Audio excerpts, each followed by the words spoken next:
You cannot be in this pool. A woman's voice, sharp as a broken piece of glass, sliced through the warm afternoon air.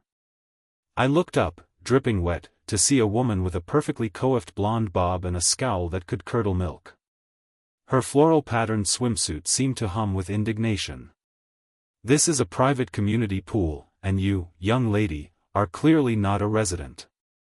I'm calling the HOA. She pointed a trembling finger at me, her eyes narrowed to slits, as if I had personally insulted her entire family tree. My heart hammered against my ribs, a frantic bird trapped in a cage. My mind raced, trying to figure out what was happening. Was this a dream? A really, really weird dream? Because, last I checked, this was my pool. Or, at least, it was the pool that came with my house, in my neighborhood. What on earth was she talking about? And what in the world was an HOA Karen? The sun had been shining brightly that morning, a perfect summer day in Willow Creek. The kind of day where the air felt thick and sweet, like warm honey, and the birds sang cheerful tunes from the leafy branches of the oak trees. My name is Jessica, and I had just moved into my new house, a cozy little place with a bright blue door and a small, but very green, backyard. It wasn't fancy, but it felt like home from the moment I stepped inside. Packing boxes were still everywhere, towering like cardboard mountains in every room, but I didn't mind. I hummed a little tune as I unpacked dishes, carefully placing them in the kitchen cabinets. Moving was hard work, but it was also exciting, like starting a brand new adventure. My old neighborhood had been nice, but it was far away from my job, and the rent was getting too high. This new house, though, was just right. It was closer to everything, and I even had a little extra money each month. I planned to use that extra money to save up for something special, maybe a trip to the beach, or a new bicycle. I thought about all the fun things I would do in my new town. Maybe I would join a book club, or volunteer at the animal shelter. The possibilities felt endless, like staring at a big, beautiful map with a million paths to choose from. After lunch, which was a sandwich I ate while sitting on an upside-down bucket, I decided it was time for a break. The heat was starting to get a bit much, and the thought of cool water made my skin tingle with anticipation. I remembered seeing a sparkling blue swimming pool just a few blocks away when I was driving around the neighborhood. It looked so inviting, like a giant, shimmering jewel in the middle of a green park. A flyer I had received from the real estate agent had mentioned access to the community pool, a nice bonus I hadn't even thought about when I was house hunting. I quickly changed into my swimsuit, grabbed a towel, and headed out the door, feeling a happy skip in my step. The walk to the pool was pleasant. Children were riding their bikes down the sidewalks, their laughter echoing through the quiet streets. A man was watering his flowers, and he waved at me with a friendly smile. Everything felt peaceful and welcoming. When I arrived at the pool, it was even better than I remembered. The water shimmered under the sun, a deep, inviting blue. There were a few people swimming, some kids splashing, and a couple of adults lounging on chairs, reading books. The air smelled faintly of chlorine and sunscreen, a smell that always made me think of summer vacations. I found an empty lounge chair under a big umbrella, dropped my towel, and dipped a toe into the water. It was cool and refreshing, a perfect escape from the heat. I slid into the pool, letting the cool water wash over me, and instantly felt all the tiredness from moving melt away. I floated on my back for a while, just looking up at the clear blue sky, feeling completely relaxed. This was exactly what I needed. After a few laps, I decided to just relax in the shallow end, enjoying the gentle lapping of the water. That's when she appeared, like a storm cloud on a sunny day. She was a woman in her late 50s or early 60s, with a stern face and eyes that seemed to miss nothing. She marched straight towards me, her jaw set firmly, like a general preparing for battle. I didn't think much of it at first. Perhaps she was looking for a lost child, or maybe she was just someone who liked to take brisk walks around the pool deck. But then she stopped directly in front of me, hands on her hips, her eyes fixed on me with an intensity that made my smile falter. Her voice, as I quickly learned, was not just sharp, but carried a tone of absolute authority, as if she were the queen of the entire pool. "Excuse me," she began, her voice dripping with an icy politeness that somehow felt colder than outright rudeness. "Are you a resident of Willow Creek Estates?" I blinked, a little taken aback. "Yes, I just moved in," I replied, trying to be friendly. I even offered a small smile, hoping to diffuse whatever tension seemed to be radiating from her. Her eyes narrowed further, scrutinizing me from head to toe, as if she were trying to find a hidden barcode on my skin. "I haven't seen you around before," she stated, not as a question, but as an accusation. Her tone suggested that anyone she hadn't personally vetted or approved shouldn't exist within a 5-mile radius of her. "And I know everyone who lives in this section. Are you sure you're in Willow Creek Estates proper? Not Willow Creek West, or Willow Creek North?" She enunciated "proper" with an exaggerated emphasis, as if it were a word of immense significance, a secret password to some exclusive club. I chuckled lightly, thinking she was just being overly cautious, maybe a bit eccentric. "Yes, I'm sure," I said, a little confused but still trying to be polite. "My address is 14 Maple Drive." Her face hardened. A flicker of triumph, or perhaps self-satisfaction, seemed to cross her features. "Maple Drive," she repeated slowly, savoring the words as if they tasted like sweet victory. "That's in Willow Creek Commons, dear. This pool," she declared, gesturing grandly around the sparkling water with a sweep of her arm, "is exclusively for Willow Creek Estates residents. We have a very strict homeowners association here." My smile completely vanished. Willow Creek Commons?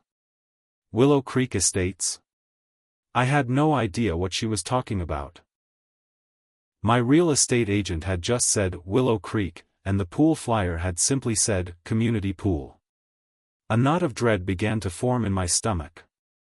Was there a mistake? Had I somehow stumbled into the wrong neighborhood's private oasis? The woman stood there, arms now crossed, a smug expression on her face, clearly waiting for me to shrivel up and disappear. The sun still shone, the water still sparkled, but the pleasant afternoon had suddenly turned chilly. And then, she unleashed her final, shocking declaration, the one that made my blood run cold and brought us to the startling moment where this story began. "You cannot be in this pool. This is a private community pool, and you, young lady, are clearly not a resident. I'm calling the HOA."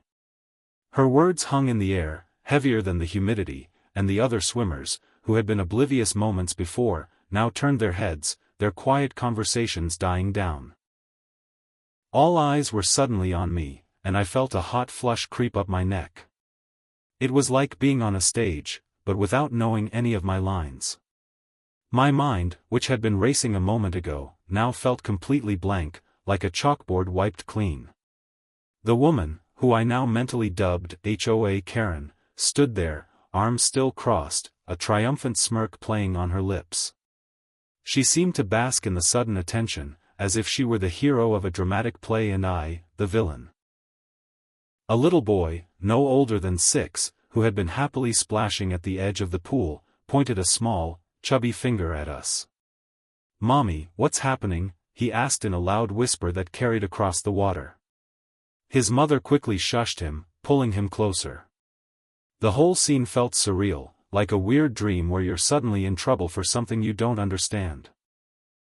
I just wanted the ground to open up and swallow me whole, or for a giant, friendly whale to swim by and give me a ride to another, less dramatic pool. "Well?" HOA Karen prodded, her voice sharper this time, like a little peck from a bird's beak. "Are you going to get out, or do I need to call security and have you escorted off the premises?" The word "premises" sounded so formal, so important, especially coming from her. It made the situation feel even more serious, even though I still couldn't quite grasp why. I felt a wave of dizziness, and the bright sunlight suddenly seemed too harsh. My breath caught in my throat. I wanted to explain, to tell her that I wasn't trying to cause trouble, that I truly believed I belonged here, but the words wouldn't come. It was like my tongue was glued to the roof of my mouth. Just then, a man with a kind face and gentle eyes, who had been swimming laps, pulled himself out of the water near us. He had a towel draped over his shoulders and was drying his graying hair. "Eleanor," he said, his voice calm and steady, like a quiet river, "is there a problem here?" HOA Karen, or Eleanor, as he called her, immediately turned her attention to him, her voice losing some of its sharp edge, though still retaining a hint of self-importance. "Oh, hello, Robert. Yes, there's quite a problem. This young woman," she gestured dismissively towards me, as if I were a speck of dust, "is using the pool without authorization. She claims to live on Maple Drive, which, as you know, is not part of our HOA. She needs to leave." Robert looked at me, his gaze softening. He offered a small, reassuring smile. "Is that right?" he asked me, his voice gentle. "You're from Maple Drive?" I finally found my voice, though it came out a bit shaky. "Yes," I managed to squeak. "I just moved into 14 Maple Drive. The real estate agent told me the house came with community pool access." I looked at Eleanor, hoping my explanation would clear things up, but her face remained as stony as a garden statue. Robert nodded slowly. He turned back to Eleanor. "Eleanor, I understand your concern, but perhaps there's been a misunderstanding. The boundaries of the HOAs can be a bit confusing around here. Maple Drive is quite close to the border." Eleanor scoffed, a tiny, indignant sound. "Misunderstanding? Robert, I have been on the HOA board for 15 years. I know every single property that belongs to our jurisdiction. Maple Drive is unequivocally not ours. We cannot simply allow anyone to use our facilities. It sets a dangerous precedent." Her voice rose with each word, gaining momentum like a snowball rolling downhill. She pulled out her phone, her fingers already poised over the keypad. "I'm calling Sarah Jenkins. She's the head of the membership committee. She'll confirm it." A wave of panic washed over me. I didn't want to be a problem. I just wanted to enjoy a peaceful afternoon swim, not be the center of an HOA drama. My chest felt tight, and my palms started to sweat. What if she was right? What if I was in the wrong place? The thought made my cheeks burn with embarrassment. I imagined having to pack up my towel and leave, walking past all the staring faces, feeling like a criminal just for trying to cool off. Robert, however, seemed to remain calm. He put a hand up, a gentle gesture to Eleanor, but she barely seemed to notice him, already tapping away on her phone. "Eleanor, please, let's not escalate this unnecessarily. We can clarify this without involving the entire committee. Perhaps she just made an honest mistake." "Mistake or not, rules are rules, Robert," she snapped, her eyes flashing. "And I am here to uphold them." She held the phone to her ear, her gaze fixed on me, a look of grim determination on her face. I could almost hear the dial tone buzzing in the air. The other people at the pool were now openly watching, some with curious expressions, others looking uncomfortable, as if they wanted to disappear. A younger woman, who had been sunbathing, quickly packed up her bag and hurried away, seemingly eager to escape the escalating tension. I felt like crying. This was supposed to be a fresh start, a peaceful new beginning, and here I was, on my very first day trying to enjoy the community pool, being publicly accused of trespassing. It was humiliating. I looked at Robert, feeling a flicker of hope. He seemed kind, unlike Eleanor. Maybe he could help. "Ma'am," I said to Eleanor, my voice a little stronger this time, despite the tremor in my hands. "I really am new here. If I've made a mistake, I apologize. But I genuinely thought this pool was for everyone in Willow Creek. The flyer didn't say, Willow Creek Estates only. Eleanor laughed, a dry, brittle sound, like dead leaves rustling. Of course, it didn't. We assume people know their own HOA boundaries. This is clearly marked as Willow Creek Estates recreational facility, not some public park. She waved her phone, indicating she was about to press call. Just as her finger hovered over the screen, a new voice cut through the air, calm and clear, but with an underlying firmness that made Eleanor pause. "Is everything all right here, Eleanor?" a woman's voice asked. I turned to see a woman in her late 40s, with kind eyes and a warm smile, walking towards us. She was wearing a simple one-piece swimsuit and had a swimming cap pushed up on her head.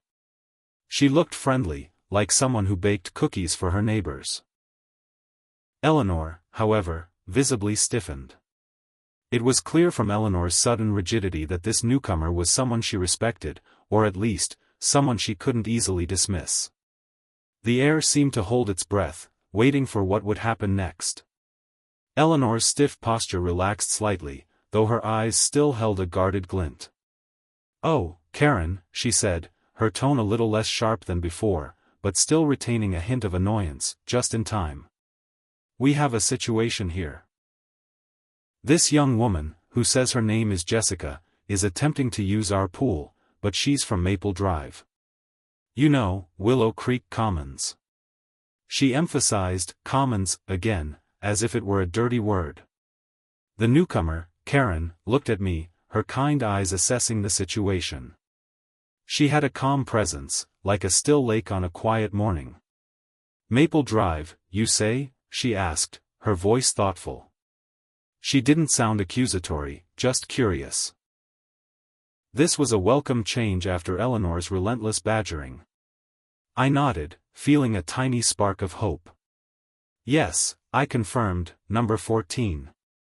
Karen turned back to Eleanor, a faint, almost imperceptible smile playing on her lips. "Eleanor, I think you might be mistaken." Eleanor gasped, a dramatic, theatrical sound. "Mistaken?" "Karen, I assure you, I am never mistaken when it comes to HOA matters. I have the records, I know the boundaries. Maple Drive is definitively not part of Willow Creek Estates. Our HOA fees do not cover residents from other sections." Her voice was rising again, building back to its earlier peak. Her face was turning a shade of red that clashed terribly with her floral swimsuit. "Indeed," Karen replied, her voice still calm, a quiet counterpoint to Eleanor's rising hysteria. "And you are absolutely correct, Eleanor, that the general rule is that Maple Drive is part of Willow Creek Commons, and their residents do not have access to this specific pool." She paused, and my heart sank again. Just when I thought things might get better, it seemed I was truly in the wrong. My shoulders slumped, and I prepared myself for the inevitable walk of shame back to my new, still boxed-up house. But then, Karen continued, and her next words were like a ray of sunshine breaking through a stormy sky. "However," she said, her gaze steady on Eleanor, "there was a special agreement made nearly 5 years ago. Do you recall, Eleanor, when the Maple Drive pool had those extensive renovations, and it was closed for almost a year?" Eleanor frowned, clearly trying to remember. She tapped a perfectly manicured finger against her chin. "I vaguely recall something about that. A plumbing issue, wasn't it? Such a nuisance for them." "Precisely," Karen affirmed. "And during that time, as a gesture of goodwill, and because we had excess capacity, the HOA board voted to allow residents from a specific section of Maple Drive, the houses closest to our boundary, to use our facilities for a limited period. That period was then extended indefinitely for those specific properties when their pools' repairs kept getting delayed. 14 Maple Drive was one of those properties. The agreement stipulates that any new residents of those specific houses inherit the pool access rights." My jaw dropped. I stared at Karen, then at Eleanor, who looked like someone had just told her the sky was green. Eleanor's face was a masterpiece of disbelief and indignation. A special agreement? Extended indefinitely? I don't recall any such thing. I was on the board then, she sputtered, her voice barely a whisper, robbed of its usual authority. You were on the landscaping committee then, Eleanor, Robert gently reminded her, stepping forward slightly. The pool committee, which I was on, handled that resolution. It was quite a contentious issue at the time, but it passed. We even sent out special notices to all the affected properties, and updated the records. The specific addresses were coded in the gate system, though we don't have a gate here anymore, of course. He smiled at me. So, Jessica, if you're at 14 Maple Drive, you absolutely have every right to be here. Welcome to the neighborhood. Relief washed over me like a warm wave, making my knees feel a little weak. I wanted to hug Robert and Karen both. I offered them a watery smile. Thank you so much, I managed to say, feeling a huge weight lift from my shoulders. Eleanor, however, was not about to give up so easily. Her eyes darted between Robert and Karen, a furious glint in them. This is preposterous. A 5-year-old agreement that I don't remember? And you expect me to believe it? Robert, you know how often things get misplaced in those old records. I need proof. I need to see the signed resolution, the minutes from that meeting. Until then, this young woman remains unauthorized. She pointed at me again, her fingers shaking with renewed anger. Her face was now a deeper shade of scarlet, almost purple. The veins in her neck were standing out, looking like angry blue worms. She clearly wasn't used to being contradicted, especially not in front of an audience. Eleanor, please, Karen said, her voice firming slightly. We don't need to put our new neighbor through this. The records exist. I can access them from the HOA portal right now on my phone if you wish. She began to pull out her phone, ready to prove her point. Just then, a shrill whistle pierced the air. Everyone turned to see a young lifeguard, no older than 18, standing by the edge of the pool, blowing his whistle frantically. He looked distressed, his eyes wide. Excuse me. We have a problem. There's a child in the deep end, and he looks like he's struggling. All eyes immediately swung to the deep end of the pool. Sure enough, a small figure was flailing wildly, just beneath the surface. It was the little boy who had been asking his mom what was happening earlier.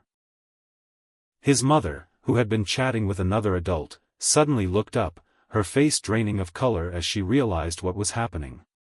A gasp went through the small crowd. The little boy went under again, then popped up, sputtering, his eyes wide with fear. This was an extreme event, the kind that made your heart leap into your throat and all other concerns vanish instantly. The sight of the struggling child instantly silenced everyone, even Eleanor. All eyes were fixed on the deep end, where the little boy, his small arms flailing uselessly, sank beneath the water again. His mother let out a terrified scream, a sound that cut through the air like a knife.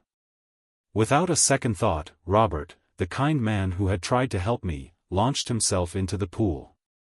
He was a strong swimmer, and he cut through the water with powerful strokes, heading straight for the boy. My heart pounded in my chest.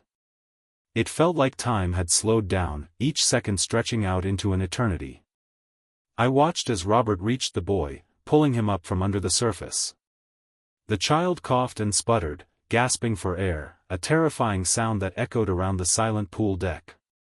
Robert held him close, treading water, and quickly began to swim towards the shallow end, where the frantic mother was now reaching out, her face streaked with tears. Eleanor, for once, seemed to forget about HOA rules and membership lists. Her face was pale, and she wrung her hands, watching the scene unfold with a look of genuine concern.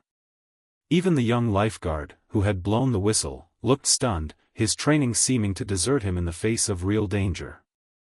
It was clear he was new and probably hadn't handled a real emergency before. Karen, however, moved with purpose. She quickly knelt by the side of the pool as Robert brought the gasping child to the edge. Is he breathing? The mother sobbed, reaching for her son. He's okay, Just swallowed some water, Robert said, his voice a little hoarse from exertion as he carefully handed the boy over to his mother. The child was pale and shivering, but he was coughing strongly now, a sign of life that brought a collective sigh of relief from everyone watching. Karen, ever practical, spoke calmly. "Someone get him a towel, and perhaps some juice. He's probably in shock." She looked at the young lifeguard. "Are you all right, son?" The lifeguard nodded, looking shaken. "Yes, ma'am. I don't know what happened. I was just looking at my phone for a second, and then I saw him." His voice was barely above a whisper, filled with shame. Eleanor, surprisingly, didn't chastise the lifeguard. Instead, she knelt beside the mother and child, her stern features softened with concern. "Oh, you poor dear," she murmured to the boy, gently patting his arm. "That was quite a scare, wasn't it?" The mother, still trembling, hugged her son tightly. "Thank you, Robert," she choked out, tears still streaming down her face. "Thank you so much. You saved my son." Robert just smiled weakly. "Just glad he's all right." The crisis passed, but the tension lingered. The pool, once a place of cheerful activity, now felt subdued. People slowly started to gather their things, the earlier mood of relaxation shattered. I stood there, still in the water, feeling a mix of relief for the boy and lingering awkwardness about my own situation. Eleanor, after a moment, stood up, her face still a little pale but her composure slowly returning. She looked at Robert, then at Karen, then finally at me. The brief moment of shared humanity seemed to have evaporated, replaced by her usual focus on rules and order. "Well," she said, her voice regaining some of its old rigidity, "that was certainly unfortunate. But it doesn't change the fact that we still need to verify Jessica's residency. Rules are in place for a reason, you know. To ensure the safety and proper use of facilities, even in emergencies." She seemed to be trying to link the incident to her earlier point, as if my alleged rule-breaking somehow contributed to the near-drowning. It was a desperate attempt to regain control of the narrative. Karen sighed softly, a sound of weary resignation. "Eleanor, let it go for now. The boy is safe. We can sort out the paperwork later. Jessica, why don't you get out of the pool and get dried off? You've had quite a day." She offered me a reassuring smile. I quickly climbed out, feeling grateful for her kindness. I grabbed my towel, wrapping it tightly around myself. I glanced at Eleanor, who was now pulling out her phone again, her lips pursed in thought. She wasn't calling someone this time, but rather scrolling through what looked like an app or a document. It was clear she was determined to prove her point, no matter what. "I need to confirm this," Eleanor declared, more to herself than to anyone else, her eyes glued to her phone. "There must be an updated list." I refused to believe I was unaware of such a significant change. She muttered something about proper procedure and due diligence under her breath. Robert, seeing her renewed focus, walked over to her. "Eleanor, I can tell you, I personally saw the resolution signed. It was for properties on the south side of Maple Drive, specifically those bordering our green belt. Number 14 sounds exactly right. Then why isn't it in my records?" Eleanor snapped, looking up from her phone, her eyes flashing with frustration. "My digital access to the HOA documents should be comprehensive. This is unacceptable. Something is amiss here." Her gaze hardened, not towards me this time, but towards some invisible, bureaucratic enemy. A new kind of indignation seemed to simmer within her, one directed at the system itself. This was a low point, not for me, but for her, as she wrestled with her own perceived infallibility. Just then, as Eleanor continued to pore over her phone, muttering to herself, a loud, piercing alarm suddenly blared from the pool house. It was a harsh, mechanical sound that made everyone jump. A red light began to flash rhythmically above the entrance to the men's changing room. The lifeguard, who had just started to calm down, yelped, startled. People looked at each other, confused and alarmed. What on earth was happening now? This was another extreme event, completely unexpected, and it plunged the already tense atmosphere into a new level of chaos.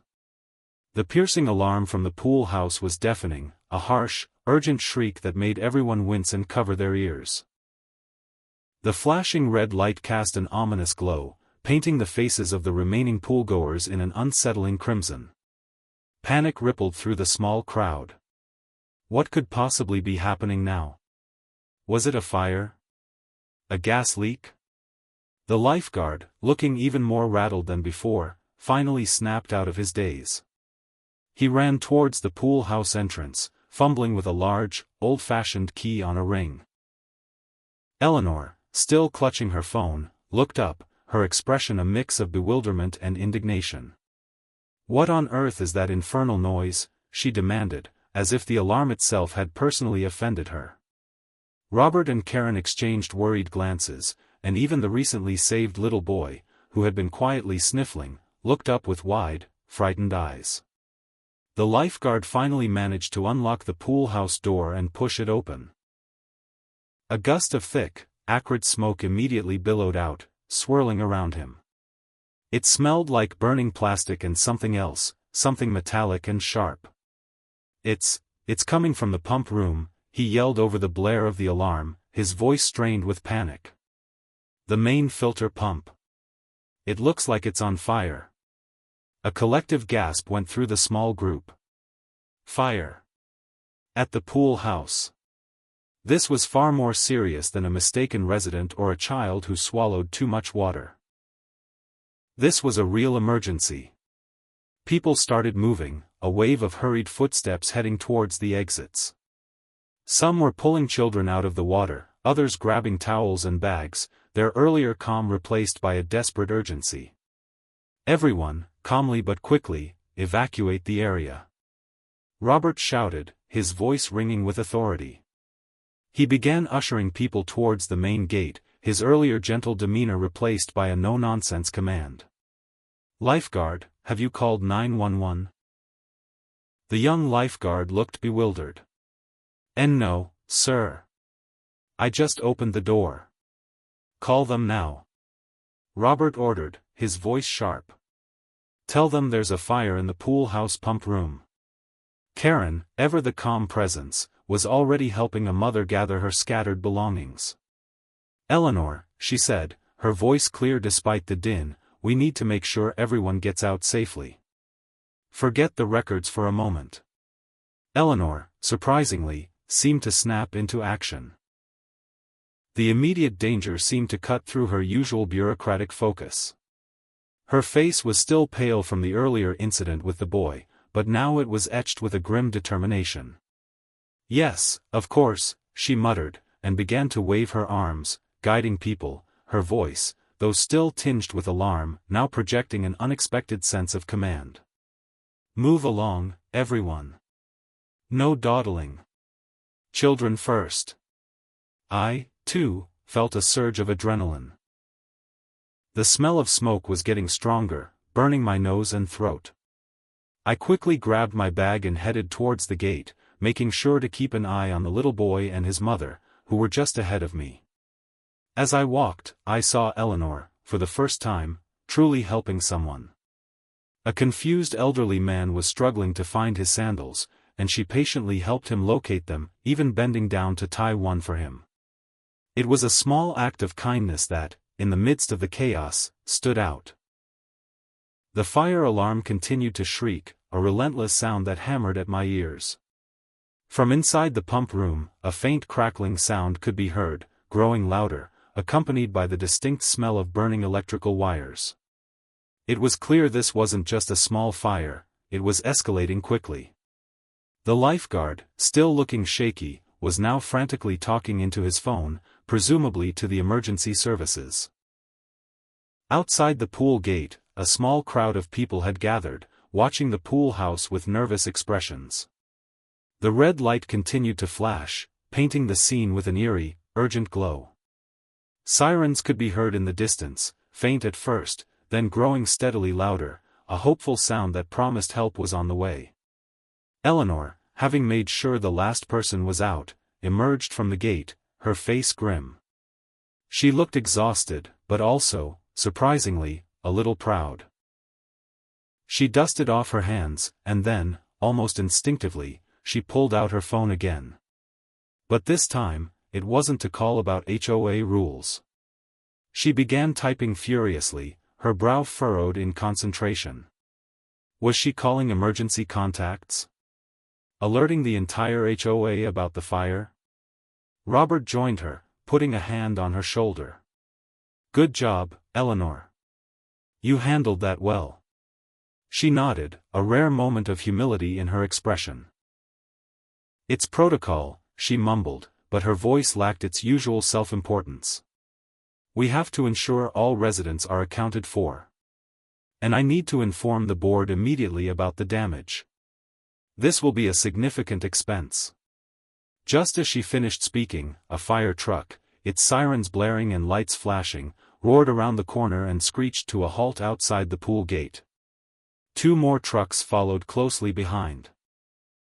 Firefighters, dressed in heavy gear, quickly jumped out, their faces serious. The sight of them, strong and purposeful, brought a sense of immense relief. One of the firefighters, a tall woman with determined eyes, approached Robert and Eleanor. What's the situation? She asked, her voice calm and authoritative. Fire in the pump room, ma'am, Robert reported, pointing towards the pool house. Looks like the main filter pump. We've evacuated everyone. The firefighter nodded, then looked towards the smoke still billowing from the pool house. She turned to Eleanor, who was still holding her phone, now looking utterly lost in the presence of real emergency responders. Ma'am, are you the property manager or an HOA representative? Eleanor, startled, straightened up, a flicker of her old demeanor returning. I am Eleanor Vance, a long-standing board member of the Willow Creek Estates Homeowners Association. She declared, puffing out her chest slightly, as if this title alone would somehow impress the fire department. The firefighter gave a brief, polite nod. Okay, Ms. Vance. We'll need you to provide us with any blueprints of the facility, and access to any utility shutoffs. And we'll need to know if there are any hazardous materials stored in or near the pump room. She paused, her eyes scanning the area. Also, are there any other occupants inside the pool house or connected buildings? Eleanor, for the first time, looked truly overwhelmed. Her face, which had cycled through indignation, panic, and a brief moment of altruism, now settled on sheer bewilderment. Hazardous materials? Blueprints? Oh, my. I don't have those with me. I just have the digital membership roster and the rules and regulations. The property manager usually handles that. Mr. Henderson, but he's on vacation in Florida. She looked utterly helpless, her usual authority completely stripped away by the technical demands of a real emergency. This was a significant blow, not just for her ego, but for her perceived competence. Her rigid adherence to rules and digital rosters proved completely useless in the face of a genuine crisis. The lead firefighter, whose name tag read Captain Miller, remained unflustered by Eleanor's sudden helplessness. Her eyes, however, held a hint of urgency as she looked at the growing smoke. All right, Ms. Vance, we'll need that information as soon as possible. In the meantime, we're going in. Everyone, clear the immediate area around the pool house. She barked orders to her team, and they moved with practiced efficiency, unrolling hoses and donning their breathing apparatuses. The air now throbbed with the sound of the alarm, the sirens, and the crackling of the fire within the pool house. Eleanor stood frozen for a moment, her usual authority shattered by the demands of the real world. She looked around, utterly lost, her phone still clutched in her hand, its digital roster completely useless now. Robert quickly stepped in. Captain, I believe I can guide your team to the main electrical shut-off for the facility. It's usually near the old maintenance shed behind the tennis courts. Captain Miller nodded briskly. Good. Show him, Lieutenant. She gestured to one of her team members, who immediately followed Robert. The rest of the firefighters, a blur of yellow gear and oxygen tanks, advanced towards the smoking pool house. Karen, ever the calm problem solver, put a reassuring hand on Eleanor's arm. Eleanor, let's step back. The professionals have it. Perhaps we can assist with keeping the crowd clear and calm. Eleanor, still looking dazed, nodded mechanically. Right. The crowd. Order. Yes.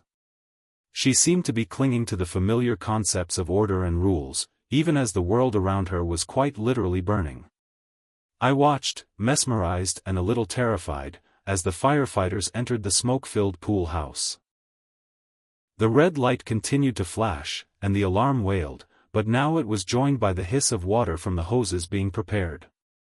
The air was thick with the smell of smoke and, strangely, the lingering scent of chlorine. The earlier drama of my pool access now seemed utterly trivial in comparison to the very real and immediate danger unfolding before us. Minutes stretched into an eternity. We could hear the sounds of shouting, the crash of breaking glass, and the steady hiss of water being sprayed. Smoke continued to billow from the pool house, thick and dark, obscuring the building almost entirely. The sirens of more emergency vehicles could be heard approaching, adding to the chaotic symphony. Then, just as the tension was almost unbearable, the piercing alarm suddenly cut off. The abrupt silence was jarring, almost louder than the noise it replaced. A collective sigh of relief rippled through the onlookers. Moments later, the red flashing light also stopped. A few more minutes passed, and then, the smoke began to thin, slowly dissipating into the summer sky. Captain Miller emerged from the pool house, her face smudged with soot, but a look of grim satisfaction on her face. "Fire's out," she announced, her voice tired but clear. "Main pump shorted out and caught fire. Extensive damage to the pump room and electrical panel, but we contained it before it spread to the rest of the building." Cheers and applause erupted from the small crowd. Relief washed over everyone. Robert returned, also smudged but looking relieved. He nodded to Captain Miller. "Got the power shut off." "Good job, Captain." "You too, sir," she replied. "Now, we need to secure the scene. This facility will be closed indefinitely for repairs and investigation." Eleanor, who had slowly regained some of her composure, stepped forward, her voice still a little shaky but with a hint of her usual tone. "Closed indefinitely? Captain, do you have any idea what this means for our residents? This is our only recreational facility." Her concern, though still centered on the residents, now sounded genuine, devoid of its earlier self-importance. Captain Miller gave her a direct look.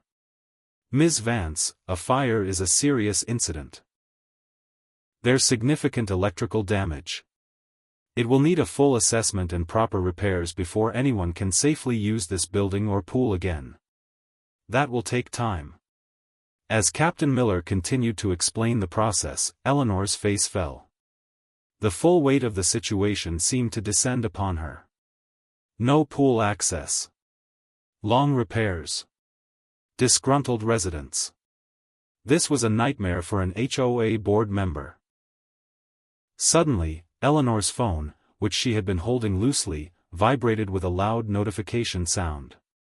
She glanced at it, and her eyes widened.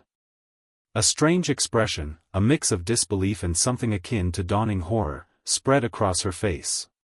She held the phone up, as if she couldn't believe what she was seeing. "What is it, Eleanor?" Karen asked, noticing her reaction.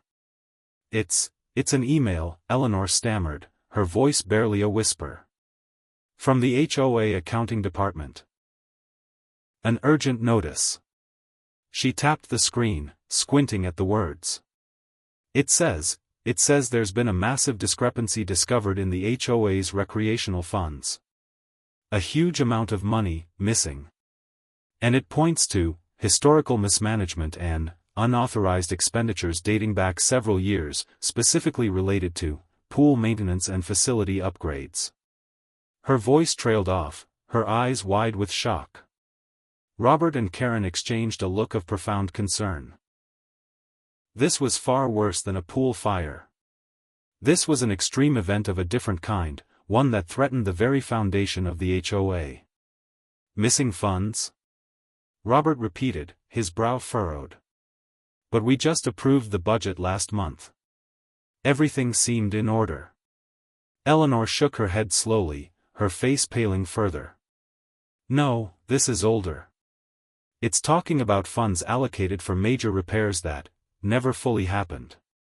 And it mentions a previous investigation that was apparently swept under the rug. Her gaze drifted, unfocused, as if she were seeing ghosts. Then, her eyes landed on me. Not with anger or suspicion, but with a new, unsettling understanding. The special agreement, the long-delayed repairs at the Maple Drive pool, the confusing boundaries, it all seemed to click into place in her mind. A chilling realization dawned on her face.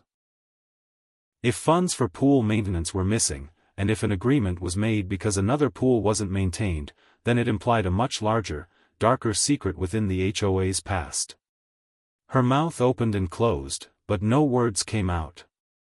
The misunderstanding about my pool access now seemed like a tiny ripple in a much larger, murky pond. Her face contorted into a grimace of pure shock and disbelief.